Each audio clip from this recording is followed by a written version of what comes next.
그 언약이라는 말을 들어보셨을 것입니다. 쉽게 얘기하면 약속이라는 것인데요. 약속이라는 말을 들으면 어떠한 것이 생각이 나십니까? 저는 이 새끼손가락을 걸고 약속을 하는 것이죠. 뭐 여러 가지가 있습니다. 새끼손가락만 거는 게 아니라 요즘에는 뭐 사인도 하고 복사도 하고 카피도 하고 뭐 여러 가지 합니다. 제가 왜 이렇게 잘 아냐 하면은요, 저희 집에 초등학생이 있는데 초등학생과 약속을 할 때마다 새끼손가락만 걸면 안 돼요. 새끼손가락만 걸면 그 약속을 신뢰하는 신뢰도가 조금 떨어집니다. 그러면 이제 이 새끼손가락은 건 채로 검지로 서로 사인을 하고요.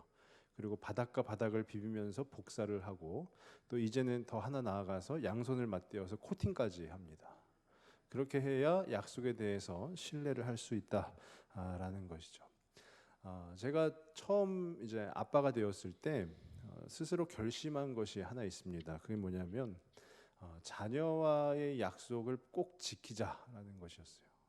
내가 내 아이와 한 약속은 무슨 일이 있어도 반드시 지키자.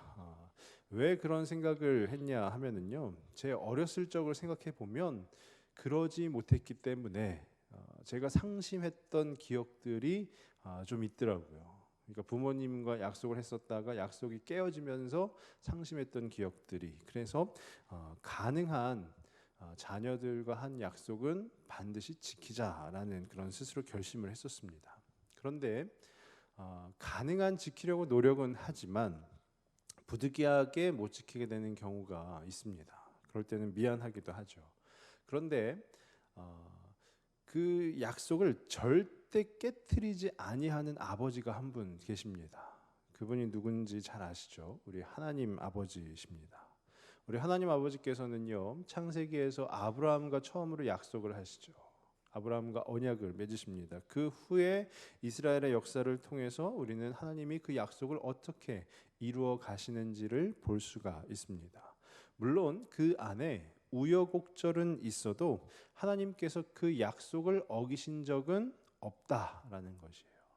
하나님께서, 물론 이스라엘이 죄를 범하고 하나님 앞에 악을 행하여서 하나님의 심판을 받을 때는 있어도 하나님께서 본인 스스로 그 약속을 어기신 적이 없으시다라는 겁니다. 우리는 그를 통해 알 수 있는 것이 하나님은 참으로 신실하시다라는 거예요. 우리가 이 수요일에 함께 보고 있는 여호수아서도요, 그 하나님의 약속이 성취되어져 가는 그 과정을 기록한 책입니다. 지난 시간에는요, 2장 앞부분을 통해서 라합이라는 인물에 대해서 다루었었고요. 이 라합은 이방 여인이긴 하였지만 하나님에 대해서, 그 하나님이 이스라엘 백성을 어떻게 인도하셨고 어떻게 구원하셨는가에 대해서 들었습니다. 지금으로 따지면은 복음을 들은 것이죠. 그리고 그 들음에서 이제 믿게 된 것이에요. 하나님이 정말로 살아 역사하시는 분이시구나라는 것을 믿게 된 거예요. 그래서 이 라합을 믿음의 사람이라고 표현을 합니다. 이 믿음의 사람이라는 것은요, 이 믿음을 삶의 기준으로 삼는 이 바로 믿음의 사람, 즉 라합이 되는 것이에요. 오늘은 그 2장 후반부인데요. 이 라합과 그 두 정탐꾼, 여호수아가 여리고성에 보낸 그 두 정탐꾼이 대화를 나눕니다. 어떤 대화냐면요, 상황이 이렇습니다. 이 여리고에 정탐을 온 두 정탐꾼을 라합이 자기 집에 숨겨줍니다. 그리고 위기를 모면하게 되죠. 여리고의 군대가 와가지고 라합에게 그 유대인들을 내놓으시오, 이스라엘 백성을 내놓으시오 했을 때 라합이 거짓말을 해서 그 위기를 모면하게 됩니다. 그러면서 오늘 말씀 가운데는 이제 어떻게 하면은 요단강을 다시 건너서 이스라엘의 그 본진으로 돌아갈 수 있는지 그 방법 또한 알려줍니다. 근데 그 과정 가운데 서로 약속을 하는데, 어떤 약속이냐 하면 이스라엘이 여리고를 공격하러 올 때 그때 라합이 얘기하는 거죠. 간청을 하는 겁니다. 뭐라고 하냐면요, 우리 가족은 살려달라라는 거예요. 이 여리고를 다 무너뜨려도 우리 가족만큼은 살려달라라는데, 거기에 대해서 이 정탐꾼들이 뭐라고 하냐, 그래 좋다 살려줄게 라는 거예요. 그러니까 라합은 이제 말로만 안 되는 거죠. 이 새끼손가락만 걸면 안 된다라는 것이, 사인도 해야 되고 복사도 해야 되고 코팅도 해야 되니까 이 라합이 이제 그 증표를 달라라고 하는 것이에요. 그래서 이 두 정탐꾼들이 그 약속의 내용을, 그 디테일한 조건들을 기록을 해서 알려줍니다. 뭐라고 알려주냐면요, 세 가지로 나눠 볼 수 있는데, 첫 번째는 붉은 줄을 창문에 매 달아라라는 거예요. 이 붉은 줄이 어떤 줄이냐 하면은요, 라합의 집의 창문을 통해서 이 정탐꾼들이 다시 빠져나올 때 그 줄을 타고 내려옵니다. 그러니까 우리가 타고 내려왔던 이 붉은 줄을 창문에 매 달아라라는 것이죠. 이 두 번째 디테일은 뭐냐면은 집 밖에 나가지 말아라라는 거예요. 집 안에만 있어라라는 겁니다. 그리고 세 번째는 이 약속의 비밀을 꼭 지켜야 된다라는 것이에요. 이 약속의 비밀을. 이 세 가지입니다. 붉은 줄을 창문에 매 달아라, 집 밖에 나가면 안 된다, 그리고 약속의 비밀을 지켜라라는 거예요. 이 세 가지 중에 한 가지라도 어기게 되면 그 허물은, 말씀 가운데는 허물이라고 되어 있는데 이것은 책임이라고 보시면 돼요. 그 책임은 우리 이스라엘, 즉 정탐꾼들에게 있지 아니하고 라합 너 자신에게 있을 것이다 라고 이야기를 하는 것입니다. 그러면 그 약속의 내용들을 하나씩 한번 보면은요, 먼저 붉은 줄을 창문에 매 달아라 라고 했는데 18절 앞부분에 보시면 이렇게 되어 있어요. 우리가 이 땅에 들어올 때에 우리를 달아내린 창문에 이 붉은 줄을 매고 라고 되어 있어요.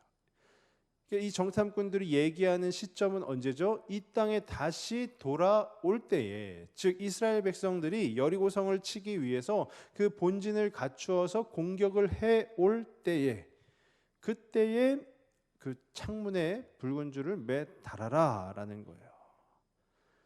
물론 왜 그렇게 줄을 매다르냐라고 하면요, 여리고성에 여러 주택들이 있습니다. 여러 집들이 있어요. 근데 이 당시의 주택들은 지금 저희 이 모기동만 하더라도요, 뭐 빨간색 그 적벽돌로 지은 건물들도 있고, 뭐 주황색 벽돌로 지은 건물들도 있고, 뭐 회색 집도 있고, 뭐 여러 가지 색깔이 있지만 이 당시에는 그냥 돌로 된 집들입니다.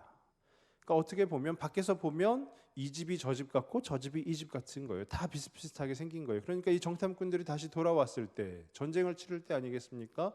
그때 라합이 살고 있는 집이 저기다라고 콕 집을 수가 없는 것이죠. 그러니까 그 표식을 하는 것이에요. 표식을 붉은 줄을 매다는 것으로 표식을 하라라는 것이에요.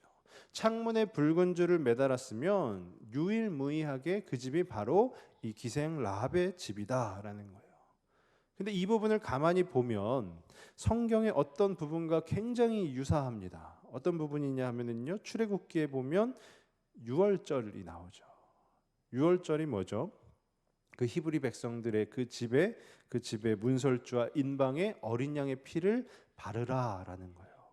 그 피를 바르면 어떻게 됩니까? 하나님의 재앙이 그 집은 넘어가는 것이에요. 그래서 유월절이잖아요. 넘어가는 것입니다. 그게 무슨 의미를 나타내는 것일까요? 바로 선택받았다라는 것을 말하는 것입니다.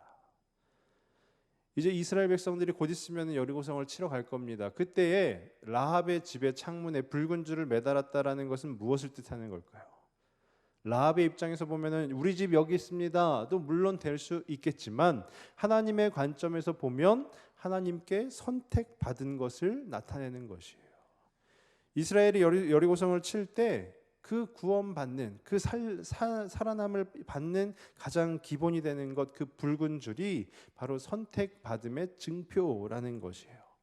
그러니까 정탐꾼들과 이 라합이 약속을 하는데, 이 약속의 붉은 줄을 창문에 매달아라라는 것은 뭐냐? 너가 선택받은 것에 대한 신뢰함을 가지라라는 것이에요. 라합으로 하여금, 그 가족들로 하여금 우리는 이제 이 전쟁 가운데 죽지 아니할 것이다. 이 전쟁 가운데 하나님의 은혜로 말미암아 우리는 살 것이다. 그렇게 하나님께 우리는 선택받은 것이다 라는 것을 믿는 것, 그게 이 약속의 첫 번째 포인트라는 것입니다. 그러면 두 번째는 무엇이냐면요, 집 밖에 나가지 말라라는 거예요.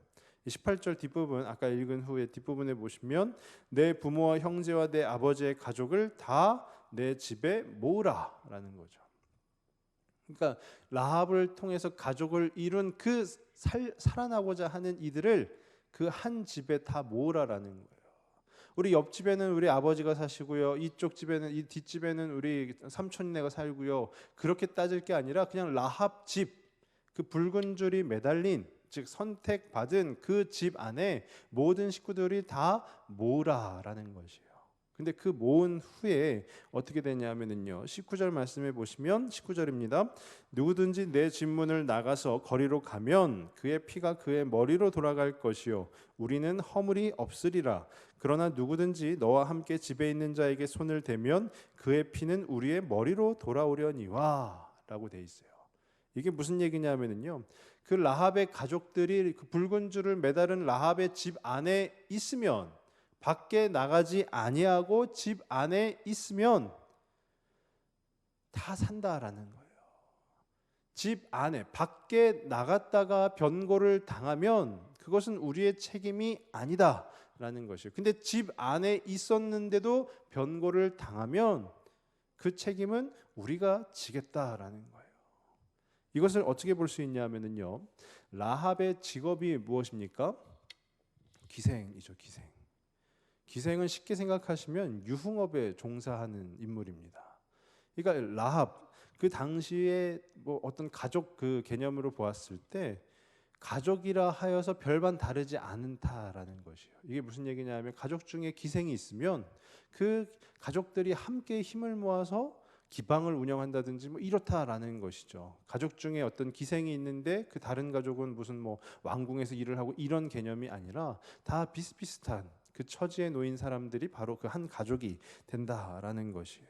그러니까 이 유흥업이라는 것은 무엇입니까? 손님이 와야지만 먹고 살 수 있는 것이잖아요. 세상과 단절이 되면 쉽게 얘기해서 먹고 살 수 없는 것이 바로 이 유흥업이라는 거예요. 그러니까 만약에 우리가 농사를 지어서 한다면 그냥 우리 텃밭 안에서 일구어진 것을 우리끼리만 이렇게 먹고 살 수도 있겠지만, 이 라합의 가정은 세상과 소통을 하지 아니하면 먹고 살기 어려운 가정이다라는 거예요. 근데 지금 이야기하는 것은 뭐죠? 집 밖에 나가지 말라라는 거예요. 한마디로 얘기하면 세상과의 소통을 끊어 버려라라는 것이죠. 그리스도인을 얘기할 때 흔히 거룩한 사람들이라고 표현을 합니다. 이 거룩한 사람들이 무엇입니까? 구별된 자를 뜻하는 것이죠. 구별된 자는 구별된 자로서의 삶이 있는 것이에요. 요즘 제가 청년부에서 삼손의 이야기를 가지고 설교를 나누고 있습니다. 삼손이 누굽니까? 나실인이죠. 나실인은 뭐죠? 구별된 것을 나실인이라고 뜻하는 것이에요. 포도주나 독주를 마셔서도 안 되고요. 시체 근처에 가서도 안 되고요. 머리에 삭도를 대서도 안 되고요. 그게 나실인법 아닙니까? 우리가 예수 그리스도를 믿는 그리스도인으로 부름을 받았다면 그에 합한 그 구별된 삶이 있다라는 것이에요. 너무 세상과 밀접하게 세상과 소통하며 지내기보다 딱 그 소통을 끊어내고 그리고 나서 우리끼리 구별된 것에 대한 그 신뢰함을 가지라라는 것이죠. 한마디로 얘기해서 먼저 첫 번째가 붉은 줄을 창문에 매다는 것이 하나님께 선택받았다라는 것을 신뢰하는 것이라면, 이제 집 밖에 나가지 말라라는 것은 하나님의 자녀로서 하나님께 그 선택받은 자로서 구별되었다라는 것을 신뢰하라라는 얘기입니다. 그러면 세 번째 약속을 보면은요, 세 번째 약속은 이 약속의 비밀을 지키라라는 거예요. 정탐꾼들과 라합이 하고 있는 이 약속의 비밀을 지키라라는 거예요. 20절 말씀입니다. 20절에 보시면 내가 우리의 이 일을 누설하면 내가 우리에게 서약하게 한 맹세에 대하여 우리에게 허물이 없으리라 하시니 라고 되어 있어요. 이 일이 뭐죠? 그 붉은 줄을 창문에 매달아라 라는 것과 집에 모여라 라는 것과 집 밖에 나가지 말라 라고 하는 그 약속을 이제 주변 이웃들하고 함께 살고 싶어가지고 그 주변 이웃들에게도 너희 집에도 붉은 줄을 매달아, 너희 집에도 함께 모여서 집 밖에 나가지 마 라고 하는 것이죠. 그렇게 그것을 누설하게 되면 우리에게 서약한 그 맹세, 그 약속은 우리에게 책임이 없다라는 것이에요. 약속의 비밀을 꼭 지키라라는 것이죠. 그러면 이 왜 약속을 지키라는 것입니까? 지금 상황이 어떻습니까? 여리고 성 안에 있는 백성들이 어떻다라고 하죠? 24절 마지막 부분에 보면 우리 앞에서 간담이 녹더이다라고 돼 있어요. 이스라엘 백성들이 하나님의 군대인데 그들이 쳐들어오면 우리는 다 죽을 수도 있다라고 지금 다들 겁먹고 있다라고 했어요. 한마디로 얘기하면 폭풍전야입니다. 곧 전쟁이 벌어질 것이다라는 것이죠. 그런데 전쟁에서 그 상대방에게 귀중한 정보가 흘러 들어가면 어떻게 되죠? 그 전쟁은 그냥 쉽게 끝날 것 같은 전쟁이라 할지라도 매우 힘든 싸움이 될 수밖에 없다라는 거예요. 근데 이것은 우리가 그렇게 그 정보가 그런 누설이 되어서 이 전쟁이 질까봐, 전쟁이 되게 힘들어질까봐 이런 것이 아니라, 이 전쟁이 인간의 싸움이 아니라, 인간 대 인간의 싸움이 아니라 하나님께 속한 것인데, 그 하나님의 역사하심을 그르칠까봐 지금 정탐꾼들이 라합에게 이야기하는 것이에요. 절대로 비밀을 지켜야 된다, 누설이 되면 안 된다라는 거예요. 왜냐하면 하나님의 역사하심을 인간의 어리숙함으로 인해서 절대 그르치면 안 되기 때문이다라는 것이에요. 이것을 반대로 표현하면 어떤 것이 되냐면요, 하나님께서 일하실 것이다라는 것에 대한 신뢰함이에요. 하나님께서 일하실 것이다라는 거죠. 이 약속이라는 것은요, 신뢰를 기반으로 이루어집니다. 아까 얘기했죠. 새끼손가락을 거는 것, 믿는 거잖아요. 그래, 꼭 그렇게 하기다라고 믿는 것, 그 신뢰를 기반으로 이루어지는 거예요. 근데 지금 이 정탐꾼들과 라합이 한 약속, 이 세 가지에 어떤 신뢰가 담겨져 있습니까? 내가 하나님께 선택받았다라는 것에 대한 신뢰예요. 그리고 두 번째는 내가 구별되었다라는 것에 대한 신뢰입니다. 그리고 세 번째는 하나님께서 일하실 것이다라는 것에 대한 신뢰예요.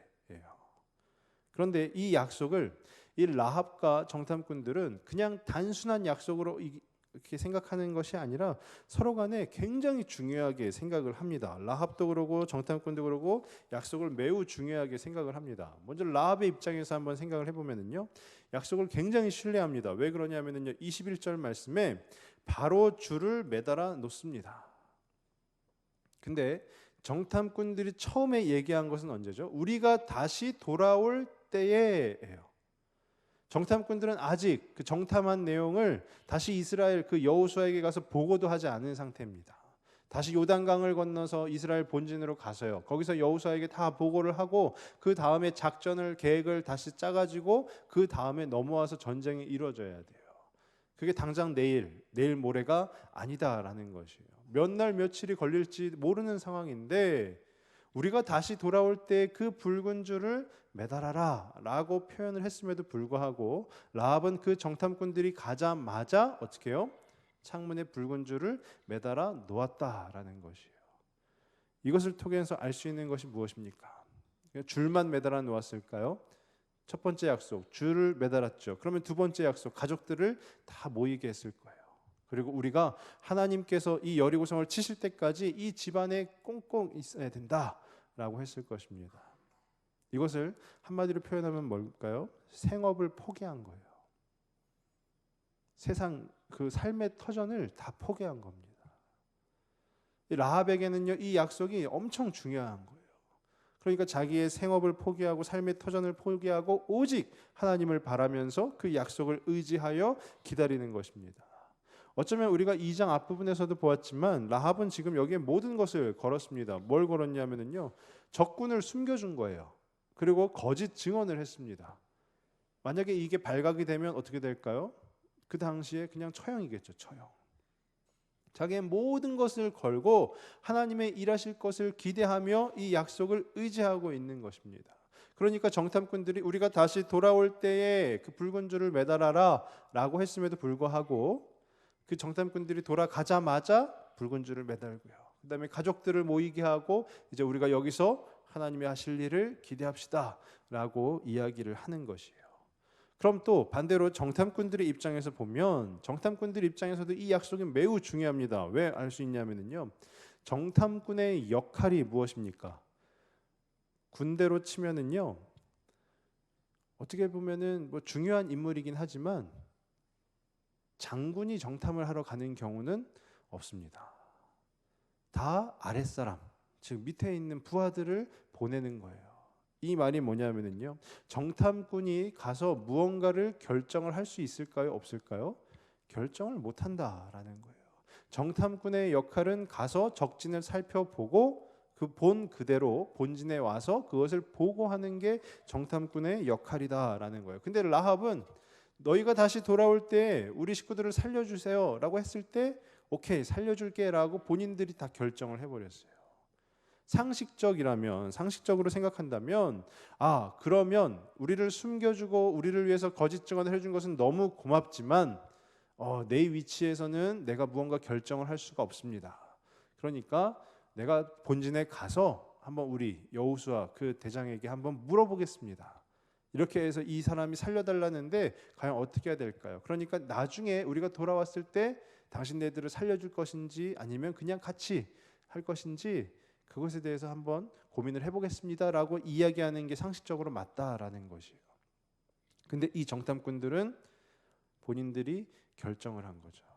그리고 결정을 하고 돌아가서 23절 마지막에 뭐라고 했냐면요, 여호수아에게 나아가서 그들이 겪은 모든 일을 고하고라고 했어요. 라합이라는 기생을 만났는데 거기서 도움을 받았습니다. 그래서 이렇게 이러저러해서 여차저차해서 우리가 그 창문에 붉은 줄을 매달라고 했습니다. 그래서 우리가 여리고를 공격하러 갔을 때 그 집안에 있는 식구들은 살려줘야 됩니다라고 이야기했을 거 아니에요. 왜 그렇게 했을까요? 본인들도 지금 이 약속에 본인들의 생명을 건 겁니다. 만약에 한번 생각을 해보세요. 이렇게 하기로 했습니다 하는데 여호수아 입장에서 야 니들 감히 누구 마음대로 그렇게 하라고 그랬어? 라고 하면 정탐꾼들은 할 말이 없는 것이에요. 그렇지만 정탐꾼들도 알고 있는 것이죠. 무엇을 알고 있냐면 지금 이 일에 하나님께서 일하고 계시는구나, 하나님이 간섭하시고 역사하시는구나 라는 것을 본인도 알고 있는 거예요. 그러니까 어떻게 했습니까? 24절 마지막에 또 여호수아에게 이르되 진실로 여호와께서 그 온 땅을 우리 손에 주셨으므로 정탐꾼들이 보고하는 것이에요. 이미 우리는 이겼습니다 라는 거예요. 이미 하나님께서 지금 이 일 가운데, 이 여리고를 점령하는 일 가운데 하나님이 역사하고 계십니다 라는 것이고요. 그러니까 이 정탐꾼들 입장에서도 이 약속이 중요할 수밖에 없는 것이죠. 이 라합과 정탐꾼들의 약속, 그 세 가지의 그 중요한 부분이 선택받았다라는 것을 믿는 것입니다. 그리고 내가 구별되었다라는 것을 믿는 것이고, 또 하나님께서 일하실 것이라는 것을 믿는 것입니다. 그게 바로 라합과 정탐꾼들이 한 약속이다라는 것이죠. 오늘 말씀의 제목이 약속 vs 약속이에요. vs는 이제 한국어로는 대라고 있어요. 약속 대 약속입니다. 본문 속의 라합과 정탐꾼들의 약속에 빗대어서 그러면 하나님께서 우리에게 주신 약속은 무엇인가? 그것을 한번 기억해 보기를 원합니다. 우리가 어떻죠? 죄 가운데서 죽을 수밖에 없었던 우리들을 예수 그리스도께서 십자가에 달려 죽으심으로 또 부활하심으로 우리 가운데 그 구원의 은혜를 더하여 주신 거예요. 그것 또한 하나의 약속입니다. 우리는 믿음으로 구원을 얻는다라고 하잖아요. 그 믿음이 뭐죠? 약속이에요. 하나님께서 예수 그리스도를 믿으면 너희는 구원을 받는다라고 하신 그 말씀을 믿고 의지하는 겁니다. 그 약속을 확인하는 거예요. 그 약속을 이미 다 받은 분들이 이 자리에 앉아 계신 것 아닙니까? 그 놀라운 약속입니다. 오늘 라합과 정탐꾼의 약속과 어떤 면에서 보면은 비슷합니다. 뭐가 비슷하냐면요, 붉은 줄을 매는 것처럼 우리 또한 하나님께 선택을 받은 것이죠. 하나님께 선택받은 것을 우리 믿어야 되는 것이에요. 그리고 또 집 밖으로 나가지 않는 것처럼 우리 또한 구별된 자임을 믿는 것입니다. 그리고 약속의 비밀을 누설하지 않는 것처럼 하나님의 역사에 지금 이미 하나님이 나를 위해서 일하고 계시다라는 것을 또한 믿는 것입니다. 그게 바로 하나님과의 약속을 온전히 지켜 나아가는 길이다라는 것이죠. 저는 오늘 말씀을 통해서 우리 성도분들 그 각자의 삶을 한번 되돌아보시는 계기가 되었으면 좋겠습니다. 믿음이라는 것은요, 세상의 것에 기준을 두고 살아가는 것이 아니라 하나님께 기준을 두고 살아가는 것입니다. 제가 어제 인터넷에서 그 어떤 한 목사님의 간증을 들었습니다. 근데 이 목사님께서 어떤 간증을 하시냐면요, 본인이 어렸을 때 교회에 나가게 된 계기가 교회를 다니면 밥을 잘 먹을 수 있다. 그래서 교회에 나가서 열심히 봉사했다라는 거예요. 교회에 나갔더니 또 목사님께서 예수를 잘 믿으면, 예수를 잘 섬기면 이제 이 세상에서도 승승장구할 수 있다라는 그 설교 말씀을 굳게 잡고 굳게 붙잡고 굳게 믿고 어떠한 상황과 환경 가운데서도 예수님을 잘 믿기 위해서, 잘 섬기기 위해서, 즉 신앙생활을 엄청 열심히 했다라는 것입니다. 그래서 그렇게 해서 목사까지 되었는데, 목회 어느 한 그 시점에 다다랐을 때 후회가 막 들었다라는 거예요. 지금까지 본인의 인생을 되돌아봤을 때 하나님께서 형통케 되어지는 복이다라는 것을 단 한 번도 주신 적이 없다라는 것이에요. 목회자까지 되어서 하나님의 종으로서 이 땅 가운데 그렇게 하나님을 열심히 섬겼음에도 불구하고 어떻게 우리 가정 안에는, 우리 식구들 가운데는 그런 세상의 어떤 축복 이런 게 전혀 없습니까? 그러니까 이 목사님이 새벽마다, 목사님이니까 또 새벽에 기도회는 인도하셔야 되니까 새벽마다 새벽 기도에 나오셔서 그렇게 기도하셨다라는 거예요. 하나님, 왜 우리한테는 축복을 주시지 않습니까? 우리한테는 왜 그 복을 더하여 주시지 않습니까? 그러면서 경제적으로도 계속해서 힘들어지면서 너무 어려운 나머지 이제 목회를 그만두려고 했었다라는 것이에요. 그 목사님 어머니가 계시는데 어머니 교회 안 다니십니다. 그 어머니가 그 목사님한테 주일 저녁마다 전화를 하시는 거예요. 전화를 하셔서 뭐라고 하냐면, 야, 오늘은 손님들 많이 왔더나라는 거예요. 근데 뭐 거의 개척교회니까 뭐 거의 없죠. 손님들 많이 안 왔다. 그러니까 그 어머니 하시는 말씀이 고향에 다시 돌아와서 그냥 평범하게 직장 생활하면서 애들 쌀밥도 먹이고 하면서 그렇게 지내면 어떻겠냐. 엄마는 그 소원밖에 없다. 그래서 본인도 이제 결심을 하셨다라는 겁니다. 아, 이제 목회를 그만두고 가야 되겠다. 근데 여차저차해서 하나님께서 막으셨다라는 거죠. 그 후에도 하나님께서 넘치는 은혜와 축복은 주시지 않았다라는 거예요. 근데 본인의 그 전 삶을 돌아보았을 때 그 자체가 하나님께 영광을 돌리고 있었다라는 것입니다. 그러면서 그 누더기와 같은 그 삶 안에서도 하나님께서 은혜를, 깊은 은혜를 더하여 주신다라는 것이 그 간증의 주제였어요. 저도 곰곰이 생각을 해봤습니다. 목사로서 이 땅을 살아가는 데 있어서 세상의 것 물론 필요하죠. 제가 오늘 이 말씀을 드리는 것은요, 그 라합이 그러했던 것처럼 막 생업을 다 포기하고 삶의 터전을 다 포기하십시오. 우리는 오직 하나님의 약속만 붙잡고 이제 오늘부터는 교회 뒷문 다 걸어 잠그고 이제 이 안에서만 우리 같이 막 24시간 기도해야 됩니다. 이런 말씀을 드리는 것이 아니라 우리의 마음이 어디에 있느냐라는 것이에요. 각자 삶의 터전 가운데, 그 생업 가운데 흩어져서 최선을 다해서 살아야죠. 그게 바로 그리스도인으로서의 어떤 책임을 다하는 것 아니겠습니까? 근데 최선을 다해서 살되 내 마음이 그 세상의 것을 쫓아가는 것이 아니라 하나님을 따르는 삶, 하나님 앞에 집중하는 그 삶이 되어야 한다라는 것이에요. 그게 바로 하나님께서 우리 가운데 주신 약속이다라는 것입니다. 근데 이 말씀을 준비하면서 저 또한 매우 부족함을 많이 느꼈습니다. 세상의 것을, 세상에 얼마나 맛있는 게 많습니까? 그리고 귀한 것도 많고요. 또 갖고 싶은 것도 많고, 또 가보고 싶은 곳도 굉장히 많이 있습니다. 그런데 눈을 돌리는 순간 우리는 하나님의 약속은 제 안에 오간데 없이 거기에 집중을 하는 거예요. 그만큼 연약하다라는 것이죠. 그래서 이 말씀을 준비하며 다시금 오늘도 제 안에 그 말씀을, 그 약속을 부여잡았습니다. 아, 맞습니다, 하나님. 제가 바라볼 곳은 그 세상의 멋진 곳, 멋진 장소가 아니라 그 하나님 품입니다. 그 생각을 하게 되었습니다. 제가 간절히 바라기는 저와 우리 모든 성도님들께 우리 하나님께서 동일한 그런 은혜를 주셨으면 좋겠습니다. 그래서 그 삶의 터전 가운데서도 그리스도인으로서 선택받았음을 그 신뢰함이 흐트러지지 않으시기를 간절히 바랍니다. 그리고 또한 내가 구별된 자임을 또 간절히 붙잡고 믿음 가운데 나아가시길 바랍니다. 그러면 우리 삶에서 하나님께서 반드시 일하십니다. 내 생각과는 좀 달라도요, 내 생각은 그래요 하나님, 이 세상에서 그래도 이렇게 사는 것이 좀 멋들어지지 않습니까? 라는 생각이 있다 하더라도 하나님의 생각대로 하나님의 방법대로 우리를 인도하여 가실 때 그것이 최고로 멋진 것이다 라는 거예요. 그것이 최고로 하나님께 영광을 돌리는 것이다 라는 것입니다.